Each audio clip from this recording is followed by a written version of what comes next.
pessoal, tudo bem? Aqui é o Amir da Sim. É a primeira aula que eu estou gravando para vocês esse ano.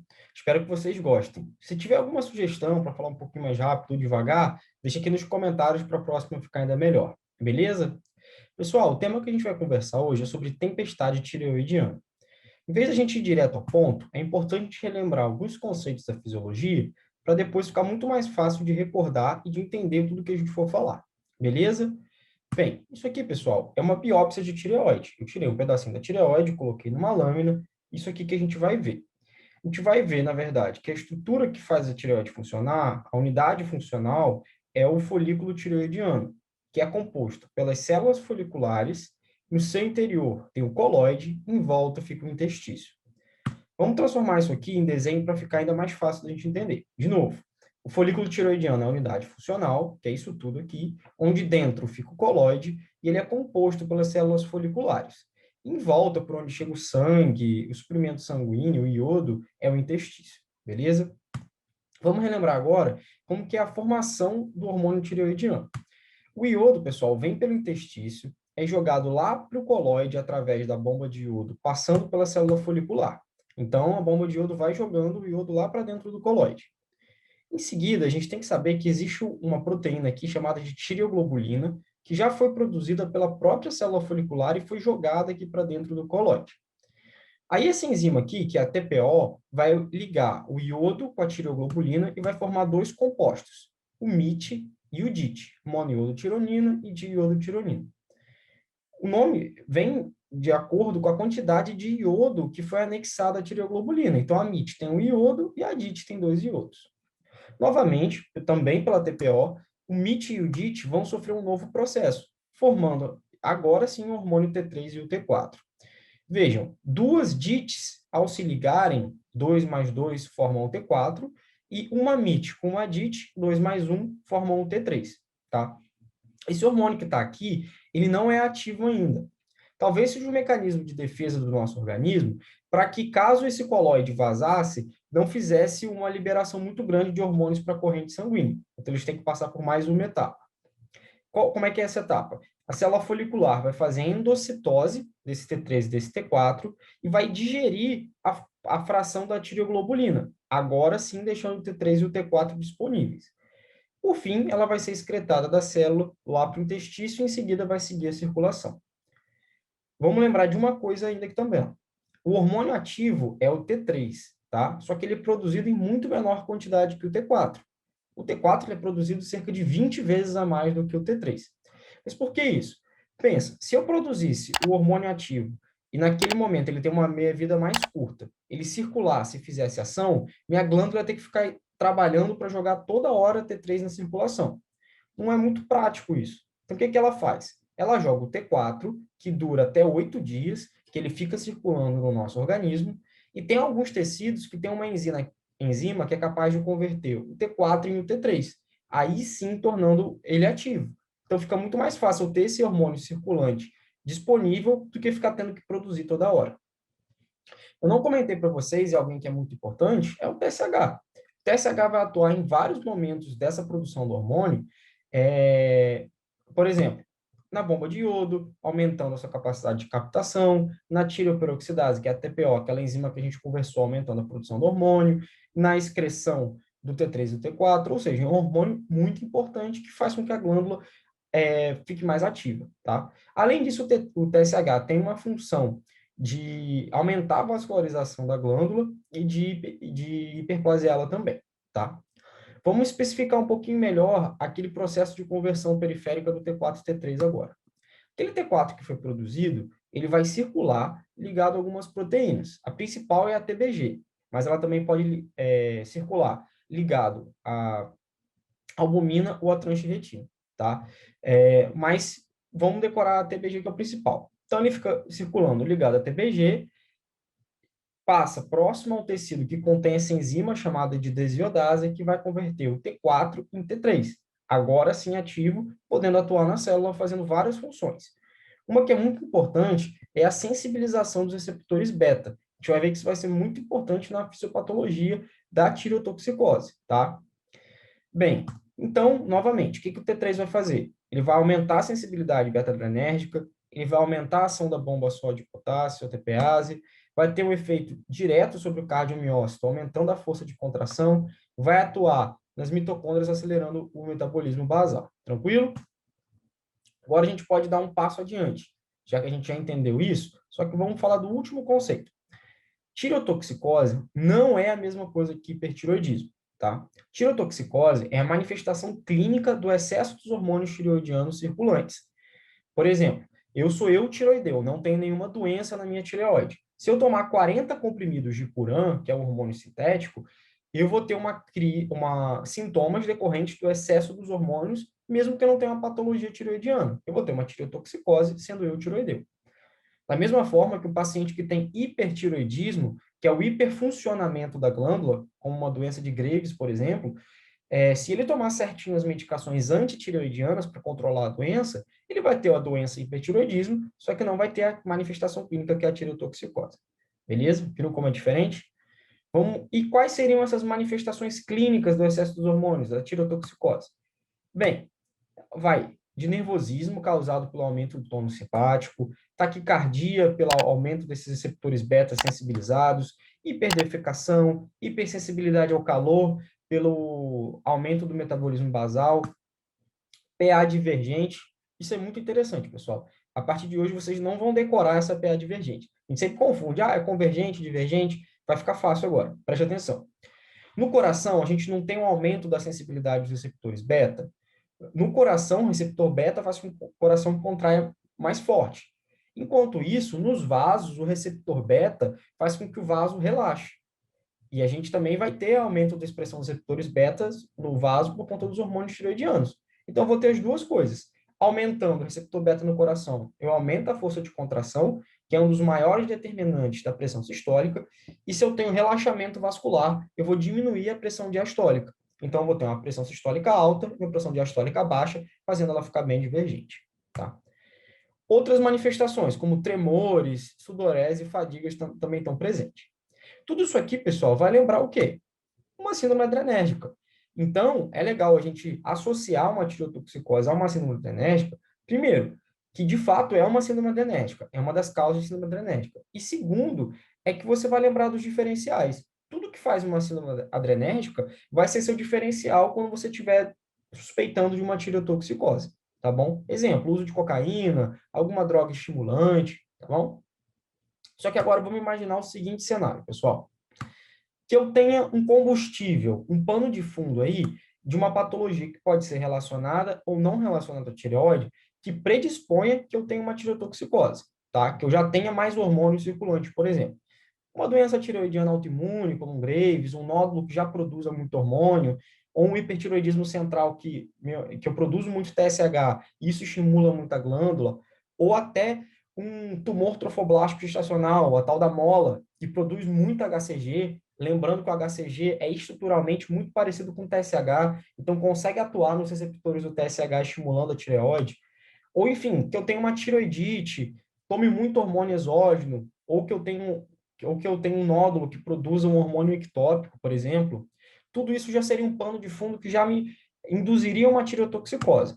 E além disso, eu exponho o paciente a fator precipitante, que agrava o problema, por exemplo, infecção, que aumenta também a expressão de receptor beta, contraste iodado, que vai aumentar minha carga de iodo, medicação que tem iodo, como a mildarona, retiro uma droga antitireoidiana no paciente que já está com Graves controlado, ou se eu faço uma irradiação no pescoço, faço uma cirurgia, sou exposto a um trauma, ou eu tenho alguma outra patologia tireoidiana e sofro uma tireoidite, tudo isso vai juntar um combustível com fogo e vai, de fato, exacerbar aquela tireotoxicose. Quando a tireotoxicose passa do ponto, chega a um nível bem mais grave, a gente passa a chamar isso de tempestade tireoidiana, tá? Essa tempestade tireoidiana, que é a manifestação máxima da tireotoxicose, ela é muito grave, pessoal. Chega a ter a mortalidade de 30% se não tiver o tratamento efetivo. Então, a gente precisa conhecer para quando o paciente chegar com essas manifestações, a gente não perder tempo e fazer o tratamento adequado. E quais seriam essas manifestações da tempestade tireoidiana? Primeiro, manifestação neurológica, que é a mais importante, tá, pessoal? Tem alguns autores que só consideram uma tempestade tireoidiana se você tiver obrigatoriamente manifestação neurológica. Alguns outros não. Mas então, você vai ter manifestação principalmente neurológica, cardiovascular, do trato gastrointestinal e eu agrupo as outras em diversas. As neurológicas vão variar de agitação, confusão mental até coma, tá? Cardiovascular, de taquicardia, arritmias e até insuficiência cardíaca. Nessa hora, tem muita gente que fica na dúvida. Poxa, insuficiência cardíaca? Como se o receptor beta está lá estimulado, o coração está batendo mais? Porque, vejam, como eu tenho uma aceleração muito grande do meu metabolismo basal, eu tenho uma demanda metabólica muito alta, a gente pode acabar não conseguindo compensar essa demanda com o tanto que o coração tem feito a circulação funcionar. Não sei se vocês lembram do conceito de insuficiência cardíaca. Quando a gente tem, na verdade, uma oferta inadequada para que o tecido está exigindo, ou quando a gente faz isso às custas da pressão, de aumento das pressões de enchimento. No caso da tempestade tiroidiana, é uma causa de insuficiência cardíaca de alto débito, tá? Trato gastrointestinal, diarreia, dor abdominal e icterícia. Icterícia a gente sempre esquece, então lembra que essa é uma das manifestações mais graves da crise tireotóxica, né, do caso da tempestade tiroidiana. Outras manifestações, como febre, tremor e desidratação, também podem estar presentes. Tá, agora a gente está frente a um paciente com uma síndrome adrenérgica super exacerbada, principalmente que tem uma manifestação neurológica, que tem um pano de fundo de alguma patologia tireoidiana ou não tireoidiana, e eu quero tentar chegar nesse diagnóstico. Que exames complementares vão ajudar a gente? Bem, primeiro eu gosto de dividir eles em dois para ficar mais didático. Exames que vão auxiliar no diagnóstico e no outro polo, exames que vão auxiliar no tratamento e prognóstico. Os que vão auxiliar no diagnóstico são a dosagem dos hormônios tiroidianos, tá? E o TSH. Uma coisa que eu queria conversar com vocês. T3 e T4 livre aumentados são regra, tá? Só que não existe uma correlação matemática com os níveis de T3 e T4 e com ter ou não tempestade tiroidiana. Olha que interessante. Quando foram dosar os hormônios tiroidianos dos pacientes que tinham de fato uma tempestade tiroidiana, viram que não eram tão maiores assim os níveis do que correlacionado com pacientes que tinham um hipertiroidismo. Então, não necessariamente porque o cara tem um T4 no valor X, é que ele vai ter uma tempestade tiroidiana. Ele tem que preencher outros critérios que a gente vai contar mais para frente. Da mesma forma que um T4 discretamente aumentado pode sim ser uma tempestade tiroidiana, tá? O TSH geralmente vai estar suprimido porque as patologias que provocam tempestade tiroidiana geralmente têm um pano de fundo tiroidiano e não um hipertiroidismo central, que é de fato as custas de um TSH alto que eu teria um hipertiroidismo. Tá? Outros exames agora. Bilirrubina, que vai entrar em critério diagnóstico, tá? Então não esquece de pedir nem função hepática. Eletrocardiograma para ver a presença ou não de arritmias, raio-x de tórax para ver se a gente encontra alguma pneumonia, algum precipitante, ou ainda, se ele tiver uma insuficiência cardíaca, a gente consegue ajudar a ver se tem congestão no raio-x. Beta-HCG vai ajudar a gente, pessoal, tanto na investigação de uma mola, que o beta-HCG vai ajudar a gente aí que vai estar em nível elevado, mas da mesma maneira, ele é importante para evitar, porque tem algumas medicações, quando a gente for falar do tratamento, que são contraindicadas em algumas fases da gestação. Então, a gente vai conseguir dar o tratamento adequado sem causar malefício, tá? Os outros três exames aqui, que é o TRAB, tireoglobulina, VHS e RAIU, são exames que a gente vai usar na investigação da etiologia da tempestade tiroidiana, que geralmente a gente não pede no primeiro momento. A gente estabiliza o paciente, inicia o tratamento e em seguida a gente investiga o que provocou, tá? Então a gente vai comentar isso depois, não é o nosso foco da aula aqui. Quais vão ser os exames que vão auxiliar no tratamento e no prognóstico? Galera, hemograma. Primeiro, que a gente vai conseguir correlacionar se o paciente está infectado ou se ele tem alguma citopenia de base. Por que eu estou comentando de citopenia de base? Tem algumas drogas antitireoidianas que podem provocar a granulocitose e até algumas citopenias. Então, é bom a gente ter pelo menos um hemograma de base para a gente saber se aquilo veio do medicamento ou se já era do paciente. Se veio do medicamento, provavelmente vou ter que suspender. Ureia e creatinina, que o paciente pode fazer uma lesão renal aguda por desidratação, enzimas hepáticas para avaliar se tem uma hepatite, que pode ser tanto pelo uso das drogas, quanto pela própria tireotoxicose, a tempestade tiroidiana, no caso. Os eletrólitos, sódio, cálcio e potássio, principalmente. Potássio, vamos lembrar que quando a gente usa estímulo beta, a gente faz shift intracelular de potássio. Por isso que a gente usa na hipercalemia beta-agonista para tratar. Na tempestade tiroidiana não é diferente. Eu tenho muito estímulo beta, então vai interiorizar o potássio. Hipercalcemia pode ser secundária à desmineralização óssea que os hormônios tireoidianos provocam. Hipernatremia, geralmente pela desidratação. Hiperglicemia é frequente, tá? A maioria das síndromes adrenérgicas cursam com hiperglicemia, exceto, claro, a hipoglicemia que provoca uma síndrome adrenérgica, mas a maioria cursa com hiperglicemia. Só que também é importante porque um dos fatores precipitantes que estão muito relacionados é a cetoacidose diabética, desencadeando uma tempestade tireoidiana. Então, isso também vai ajudar a gente, caso tenha essa correlação. E culturas para a gente poder descalonar ou, enfim, regular o nosso esquema antibiótico caso o fator precipitante seja uma infecção. Tá? Diagnóstico. O pessoal costuma colocar a foto do House, né? Eu gosto mais do Evandro, que é daquela série sobre pressão, porque ele é brasileiro e eu gosto muito da sinopse da série. Porque, assim, é uma série médica genuinamente brasileira, onde uma equipe supera todos os limites para manter os pacientes vivos em um hospital onde tudo falta. Parece até algumas residências, por aí. Bem, mas vamos tornar esse diagnóstico mais objetivo. Como que a gente faz isso? Esse pessoal aí, que é o Burke e o Artovsky, qualquer semelhança é mera coincidência, propuseram um score que a gente vai pontuar para tentar tornar isso mais objetivo. Não quero que vocês decorem isso agora, eu vou até passar o slide, porque quando o paciente chegar e você tiver suspeita, você vai aplicar esse score, mas eu quero que vocês entendam como que ele é feito. Bem, ele vai avaliar 5 domínios: neurológico, cardiovascular, do trato gastrointestinal, se tem febre ou não e se tem um fator desencadeante. Cada domínio, quanto mais grave a manifestação, mais ele pontua, tá? A gente vai avaliar o estado de consciência no domínio neurológico, domínio cardiovascular. São 3 coisas que a gente avalia: o grau da taquicardia, se tem ou não fibrilação atrial e se tem insuficiência cardíaca e o grau dela. No trato gastrointestinal, a gente vai avaliar a gravidade, né? Se tem diarreia, hiperdefecação, hepatite, icterícia, febre e a temperatura. E, por fim, se tem um fator desencadeante. A gente vai pontuar isso aqui e vai ver qual que é a probabilidade do paciente ter ou não uma crise tireotóxica. Se pontua menos de 25 é uma baixa probabilidade, entre 25 e 44 uma probabilidade moderada, e maior ou igual a 45 uma alta probabilidade de ter uma tempestade tireoidiana, tá? Só que tá faltando quem aí, pessoal? Os exames tireoidianos, TSH, T4 livre, T3, ué, cadê os exames? A gente viu que era, poxa, se um paciente, por exemplo, que tiver uma sepse de foco abdominal, ele vai ter alteração do estado de consciência, taquicardia, diarreia, que é manifestação do trato gastrointestinal, febre e vai ter um fator desencadeante. A gente pode, sem querer, enquadrar um paciente séptico numa tempestade tireoidiana.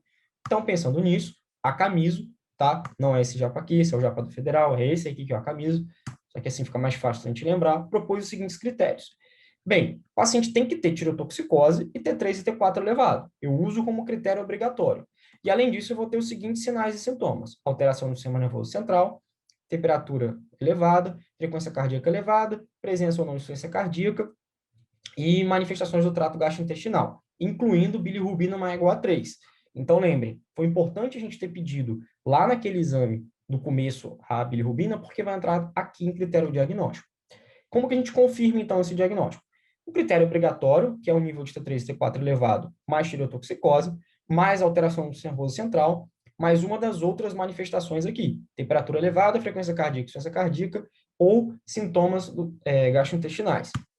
Ou eu tenho critério obrigatório, novamente, T3 e T4 elevado e tireotoxicose, mas 3 outras alterações não sistema nervoso central. Só que ainda tem um diagnóstico possível, que é o paciente que tem um critério obrigatório, mas 2 outros que não sejam alteração do sistema nervoso central, e um que eu gosto muito. Esse aqui é quando eu não tenho T3 e T4 ainda disponível, só que eu tenho alteração do sistema nervoso central e mais um critério. Ou seja, um paciente que chega para a gente com uma tireotoxicose, com uma síndrome adrenérgica, não teve tempo ainda de sair o T3 e T4, mas se eu tiver uma alteração do sistema nervoso central, que denota a gravidade, e mais outro critério alterado, aí sim eu já começo o tratamento, porque é um diagnóstico possível, para depois o exame ficar pronto. Não posso esperar uma patologia que tem uma mortalidade de 30%, eu esperar resultado de exame para começar a tratar. Falando em tratamento, pessoal, vamos relembrar aqui de novo. Aquele início de fisiopatologia, eu não fiz para vocês dormirem. É porque vai ajudar muito agora. Porque a gente, entendendo aquilo ali, a gente vai saber onde cada droga vai atuar. Bem, a gente pode bloquear a formação dos hormônios tireoidianos bloqueando a TPO com as drogas antitireoidianas, que são as tionamidas, que é o propiltiuracil e o metimazol. Eu posso bloquear o metabolismo, a interiorização do iodo ou a excreção dos hormônios da célula utilizando o próprio iodo. Você vai pensar, poxa, eu estou usando iodo para tratar meu paciente? Sim, olha que interessante. É um mecanismo de defesa natural. Sempre que o nosso organismo é exposto a altas cargas de iodo, como defesa, ele tenta bloquear um pouco essa captação do iodo, senão ia ter uma overdose de hormônio tireoidiano. Só que esse processo é um pouquinho lento. Então, demora para a gente começar a se adaptar para fazer esse processo. Então, inicialmente, eu tenho que bloquear os hormônios tireoidianos, ou seja, usar uma tionamida primeiro, para depois utilizar essa carga de iodo no paciente. Senão, eu posso transitoriamente provocar uma elevação dos hormônios que já estão elevados. Tá? Ainda, a gente pode atuar bloqueando aquela conversão do T4 em T3, com corticoide, propranolol, propiltiuracil ou iodo, por fim, bloquear o receptor beta com os beta-bloqueadores. Como é muita coisa, vamos tentar dividir em 5 tópicos para a gente não esquecer. Primeiro, controle dos sintomas, inibição da síntese dos novos hormônios, inibição da liberação pela glândula, inibição da conversão periférica e, por fim, o tratamento da insuficiência adrenal, que eu já vou explicar. Bem, para controlar os sintomas, as principais medicações são os beta-bloqueadores. E o principal seria o propranolol, porque tanto ele vai atuar lá no controle dos sintomas, bloqueando o receptor beta, como também ele consegue inibir a conversão periférica do iodo, do T4 em T3, tá? Mas, claro, o propranolol é um beta-bloqueador não seletivo. Então, ele pode desencadear asma em pacientes que já têm a doença, ou piorar uma doença arterial oclusiva periférica. Lembra que no tratamento da asma a gente usa beta-bloqueador, perdão, beta-agonista. Então, se eu usar um beta-bloqueador, eu vou estar piorando a asma. E tem o esmolol, que é uma medicação que é um beta-bloqueador IV, que é muito mais fácil da gente titular. Isso aqui a gente não tem disponível no Brasil. Agora vamos falar da inibição da síntese dos novos hormônios. Vou usar as tionamidas. O propiltiuracil, que é o de escolha, que também bloqueia a síntese periférica, a conversão do T4 em T3 periférico, e o metimazol também é uma opção. Inibir a glândula. Eu posso usar o Lugol ou contraste iodado. E, por fim, na inibição periférica, o propranolol, o propiltiuracil, o iodo que a gente falou. E, por fim, os corticoides. Só que insuficiência adrenal eu não tinha comentado ainda com vocês. O que é isso? Cara, lembra que eu estou com aquele hipermetabolismo, eu estou com um metabolismo muito atuante? O cortisol tem um efeito no metabolismo que a gente fala que é metabolismo permissivo. Então, eu preciso do cortisol para que a gente continue funcionando. Como eu estou com o metabolismo lá em cima, talvez a gente faça uma insuficiência adrenal relativa. A gente trata isso com hidrocortisona. Como é muita informação dessa aula, saindo daqui, decorando isso aqui, eu já vou estar feliz, tá, pessoal? Que são 6 P's do tratamento, tá? Sempre pegou uma tempestade tiroidiana, lembra dos 6 P's. Primeiro P, de pé de vaga de UTI, tá? Paciente que é tratado fora da UTI, morre mais. Precipitante, galera. Vamos tratar o precipitante. Não adianta eu ficar tentando enxugar gelo. Se tem algum precipitante ali desencadeando, eu tenho que tratar ele, senão isso vai perpetuar o processo. Propranolol, terceiro P. Propiltiuracil, quarto P. Quinto P de põe iodo para dentro. E o sexto P não é P, mas corticoide sempre ajuda. Pede UTI. Na UTI vai ser monitorizado o paciente, temperatura, destro, saturação, diurese.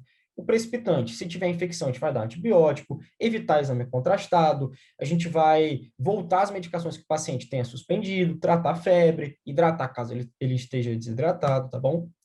Propranolol, a gente vai dar 60 a 80 miligramas VO, de 4 em 4 horas ou de 6 em 6. Propiltiuracil, 200 miligramas de 4 em 4. Lembrar que para pôr o iodo para dentro, só uma hora depois do propiltiuracil, que é o antitireoidiano. E, por fim, o corticóide para tratar aquela insuficiência renal relativa, 100 miligramas de 8 em 8 horas. Vamos ver se vocês assimilaram tudo que eu queria passar. Quando que a gente vai suspeitar? Paciente com sintoma adrenético grave, principalmente se tiver alteração no sistema nervoso central, e também, principalmente, se ele tiver algum pano de fundo que predispõe a uma tempestade tireoidiana. Já tem um Graves ou alguma patologia tireoidiana. Quais vão ser os precipitantes? Infecção, medicação, trauma, contraste iodado, cirurgia. Laboratório, não esquecer dos hormônios tireoidianos, de função hepática e da bilirrubina, que a gente sempre esquece, que vai entrar em critério diagnóstico, eletro, raio-x e o beta-HCG. Diagnóstico, a gente vai pensar nos critérios de Burke e Wastowski e a sua pontuação, e os critérios de Akamiso. Qualquer um dos dois pode ser utilizado. Tratamento principal, a regra dos 6 P's. Pede UTI, precipitante, propranolol, propiltiuracil, uma hora depois põe iodo para dentro e hidrocortisona. Tá, pessoal?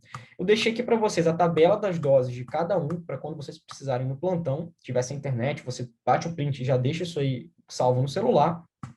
E esse slide aqui é para terapia refratária da tempestade tiroidiana. Como isso é muito raro, eu optei por nem comentar na aula. A maioria dos pacientes responde muito bem. E a maioria, por ser raro, tem um nível de evidência menor. Então, eu prefiro não comentar. Mas eu deixei também alguns colaterais de algumas das drogas, principalmente dos antitireoidianos, que isso sim é importante a gente saber. Tá bom? Pessoal, espero que vocês tenham gostado. Qualquer sugestão, mais uma vez, deixa no vídeo aí. Um forte abraço e até a próxima aí. Valeu!